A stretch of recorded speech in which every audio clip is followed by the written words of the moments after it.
'cause you're out of saving grace. When the world comes undone and you're feeling outrun and it's more than. Merhaba. Bugün ikinci vlogumuzla karşınızdayız. İkinci vlogumuza çok özel bir noktadan başlamak istedim. Bu gördüğünüz taş milyon taşı.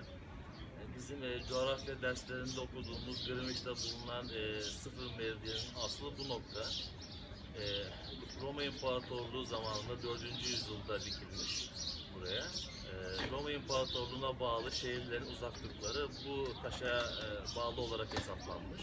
Yani dünyanın sıfır noktası burasıymış aslında.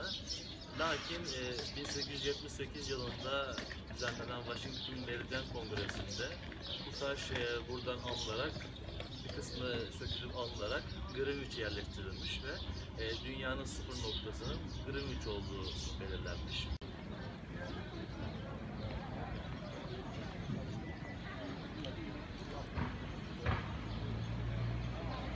Evet, ikinci durağımız Ayasofya. Bu gördüğümüz Ayasofya 3. Ayasofya aslında. İlk Ayasofya 338 yılında İmparator 1. Konstantin tarafından yapılmış. İlk yapılan Ayasofya'nın çatısı ahşaptanmış, bir istila sırasında yanmış ve zarar görmüş.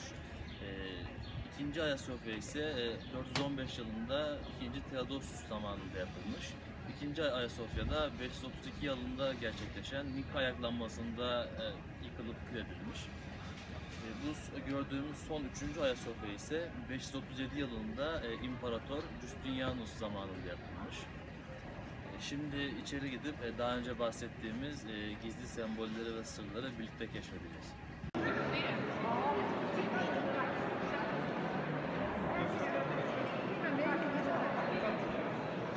Evet, bugün keşfedeceğimiz ilk sembol İmparatorluk Kapısı üzerindeki tapınak sembolü. İmparatorluk Kapısı Bizans İmparatorlarının Ayasofya'ya girerken kullandıkları kapı. Üzerindeki sembol ise Süleyman Tapınağı'na işaret ediyor. Ayasofya inşa edilene kadar dünyanın en görkemli yapısının Süleyman Mabedi olduğu düşünülüyormuş. Öyle kabul ediliyormuş. Lakin Ayasofya yapılınca İmparator Justinianus bu kapıdan geçerken yumruğunu kaldırmış ve "Ey Süleyman, seni geçtim" demiş. Yani bu sembol Ayasofya ile Süleyman Mabedi'nin rekabetinin bir sembolü aslında. Bu kubbenin dört bir yanında gördüğümüz simgeler ise serafim melekleri. Serafimler Hristiyanlık inancına göre Tanrı'nın tahtının üzerinde durduklarına inanılan altı kanatlı varlıklar. Ama aynı zamanda Tevrat'ta da adları geçiyor. Yahudilikte kutsal olan ahit sandığı, yani Yahudilerin Tanrı ile iletişim kurmalarına vesile olan sandıkla bir ilgisi de var aslında bu meleklerin. Tevrat'ta Rab şöyle diyor: sizinle keruvların, yani serafimlerin arasından konuşacağım. Bu sebepten ötürü ise ahit sandığının Ayasofya'da olabileceğine dair söylentiler de var.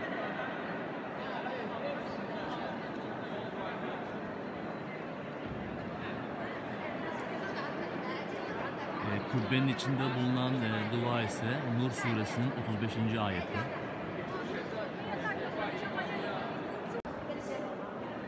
Bu gördüğümüz sembol ise Yunan mitolojisindeki deniz tanrısı olan Poseidon'un üç başlı yabası.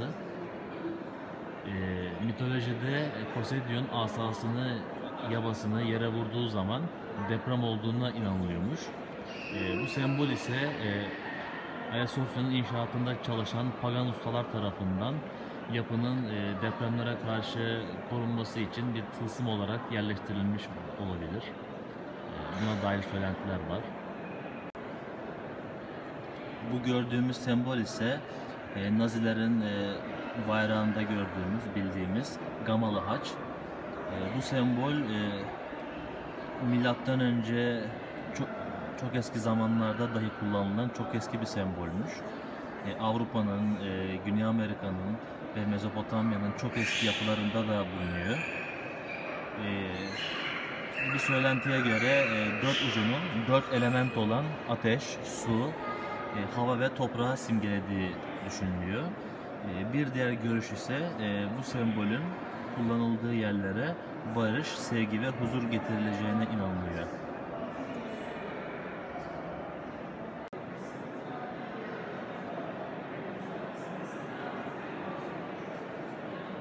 Burası ise Ayasofya'da bulunan iki Hızır makamından biri.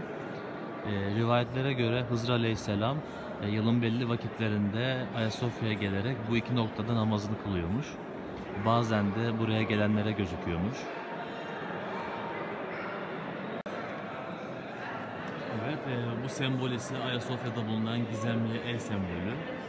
Hakkında birkaç farklı rivayet var. Bunlardan bir tanesi Hz. Meryem'in elinin işareti olduğu veya Hz. Meryem'e adanan kiliselerden birinden getirilip buraya konulduğu. Bir tanesi ise Hz. Süleyman'ın emrinde çalışan cinlerin ve devlerin ellerinin izi olduğu. Bir tanesi ise Fatih Sultan Mehmet'in İstanbul'u fethettikten sonra Ayasofya'ya atıyla girerken eline bu taşa sürtmesi ve elinin izinin bu taşta çıkması. Bu şekilde bir görüş de mevcut.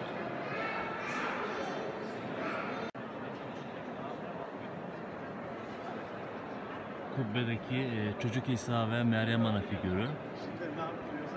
Bu figürün aslı Mısır mitolojisine dayanıyor. Mısır mitolojisinde dul kadın Isis ve tanrıçı Isis ve oğlu Horus simgelenir. Bu figür zaman içerisinde Hristiyanlığa geçmiş ve Meryem Ana ve Çocuk İsa figürü şeklinde ortaya çıkmış ve kiliselere yerleştirilmiş.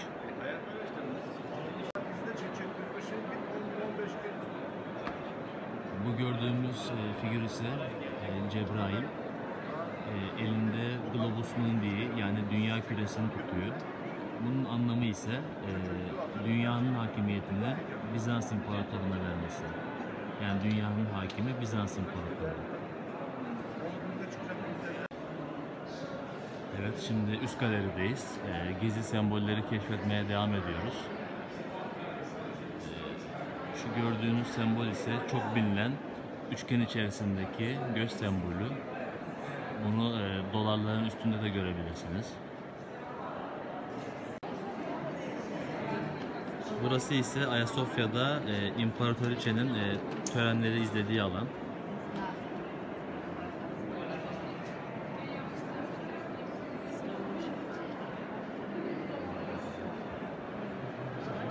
Şu sütunların üzerinde gördüğümüz sembol ise kırık pergel sembolü. Bu sembol Masonik inanca göre büyük bir anlam ifade ediyor. Masonluğa göre evrenin ulu mimarı dünyayı pergelle çizmiş, pergelle yaratmış ve gönyeyle ölçmüş. Yine kapının üzerinde değişik semboller mevcut. Bu gördüğümüz sembol hayat ağacı sembolü. Hayat ağacından çıkan meyvelerin kaselere dolduğunu görüyoruz. Ama bu aslında dişiliği sembolize ediyor. Dan Brown'un Da Vinci şifresinde adını ilk kez duyduğumuz kutsal kase aslında bir kase değil, dişilik. Çünkü bazı Hristiyan tarikatlarına göre Mecdeli Meryem'in Hz. İsa'nın karısı olduğu ve Mecdeli Meryem üzerinden Hz. İsa'nın soyunun devam ettiği düşünülüyor. Kutsal kase de aslında bunu simgeliyor. Yani bir kap değil, bizzat dişiliğin sembolü. Burada da hayat ağacından çıkan meyvelerin veya biz buna embriyo da diyebiliriz, kadın rahmine girerek bir varlığı ortaya çıkarmasını, yani insanı doğurmasını simgeliyor. Biz burada aslında bunu görüyoruz. Bu balık sembolleri ise Hristiyanlık inancına göre Hz. İsa'yı simgeliyor. Yani Tanrı'nın cisimleşmiş hali olarak da kabul edebiliriz. Bu gördüğümüz mozaik ise Deisis mozaiği, yani kıyamet gününü simgeliyor. Burada ilginç bir detay var.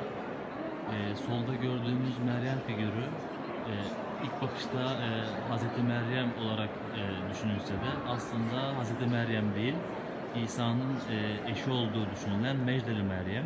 Çünkü gördüğünüz gibi Hazreti İsa'ya secde ediyor, ona yakarıyor. Bu gördüğümüz figür ise Yunan mitolojisinde tanrıça Athena'ya atfedilen örümcek ağı sembolü.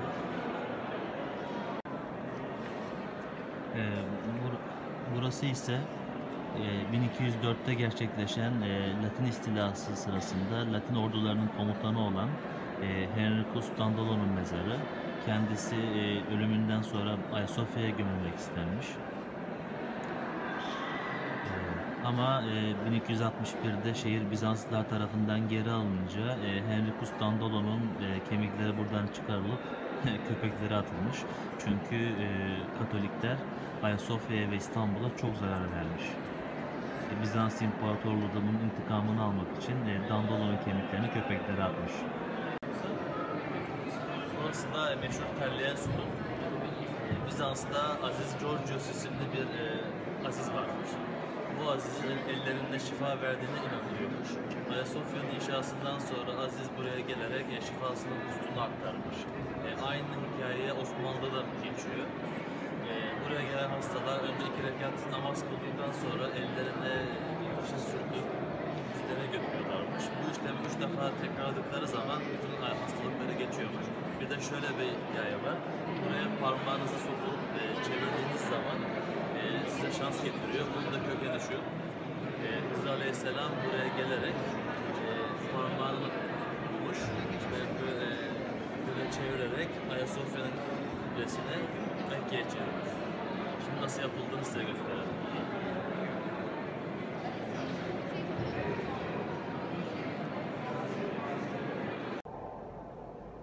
Evet, Şerefiye Sarnıcı'ndayız.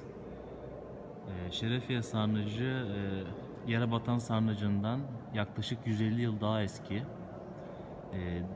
Milattan sonra 428 ve 433 yılları arasında İmparator II. Theodosius tarafından Bozdoğan kemerinden şehre gelen suyu depolamak için yaptırılmış.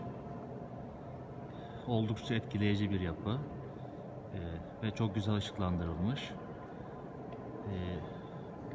9 metre yüksekliğine sahip yaklaşık ve 32 sütun tarafından da destekleniyor.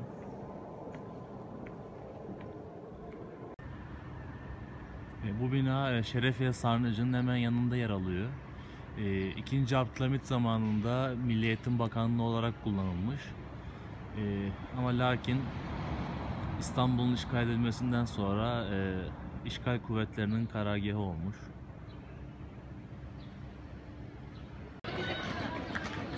Evet, Alman Çeşmesi'nin önündeyiz. Alman Çeşmesi, Alman İmparatoru II. Wilhelm'in İstanbul'a ikinci gelişinin şerefine yapılıp Sultan II. Abdülhamid'e hediye edilmiş.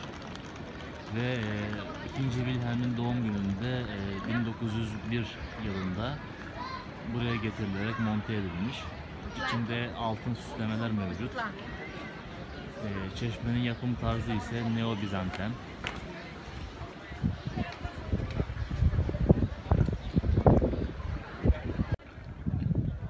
Dikili Taş'ın önündeyiz. Dikili Taş milattan önce 15. yüzyılda Mısır Firavunu 3. Tutmosis tarafından Mezopotamya zaferinin anısına inşa ettirilmiş. Üzerinde 3. Tutmosis'in bizzat Güneş Tanrısı Amon-Ra tarafından seçildiği ve Tanrı Horus'un övgüsüne mazhar olduğu, aynı zamanda da Mezopotamya'yı alarak topraklarını nasıl genişlettiği anlatılıyor. Yalnız getirilmesi biraz zahmetli olmuş bu yapıtın. 2. Konstantin zamanında getirilecekmiş. Lakin 2. Konstantin'in ani ölümünden sonra bir süre İskenderiye sahillerinde atıl vaziyette kalmış. Buraya getirilmesi 2. Theodosius zamanında gerçekleşmiş. Gemiler yüklenirken sığmadığı için 1/3'ü kesilmiş. Bu gelen gemi aşağıda Eminönü sahiline yanaşmış. Orada karaya çıkarılan sütunun buraya çekilmesi yaklaşık 30 gün kadar sürmüş. Sultanahmet'teki bu dikili taş dünyada şu anda ayakta kalan en büyük dikili taş konumunda. Benzerleri ise Roma ve Paris'te bulunmakta. Yılanlı sütun M.Ö. 5. yüzyılda Yunanlıların Perslere karşı kazandığı Plataea ve Salamis zaferlerinin anısına inşa edilmiş ve Yunanistan'daki Delphi tapınağına dikilmiş. Tapınağa dikildikten sonra ise tapınağı börtü böceğe, yılanlara ve çıyanlara karşı koruması amacıyla sütuna bazı tılsımlar eklenmiş, büyüler yapılmış. Üç başlı olmasının sebebi ise Apollo'nun üç başlı bir yılanı öldürmesi. İmparator Büyük Konstantin bu sütunu hipodromu süslemek amacıyla buraya getirmiş. Lakin şöyle bir rivayet var, aslında üç başlıymış bu sütun. Ama rivayetlere göre 16-17. yüzyıllarda bir Yeniçeri ayaklanması sırasında yıkıldı. Bir rivayet ise Fatih Sultan Mehmet'in yılanların başlarının bir kılıç darbesiyle yıkması. Bu yılan başlarından 2 tanesi zaman içerisinde kaybolmuş ama bir tanesini arkeoloji müzesinde görebilirsiniz.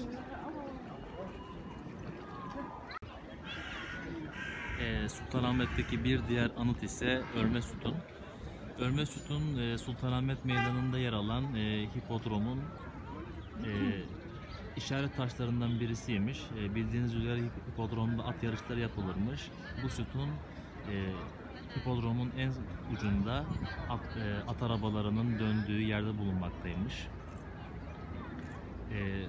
Tabi eski görüntüsü bu şekilde değilmiş.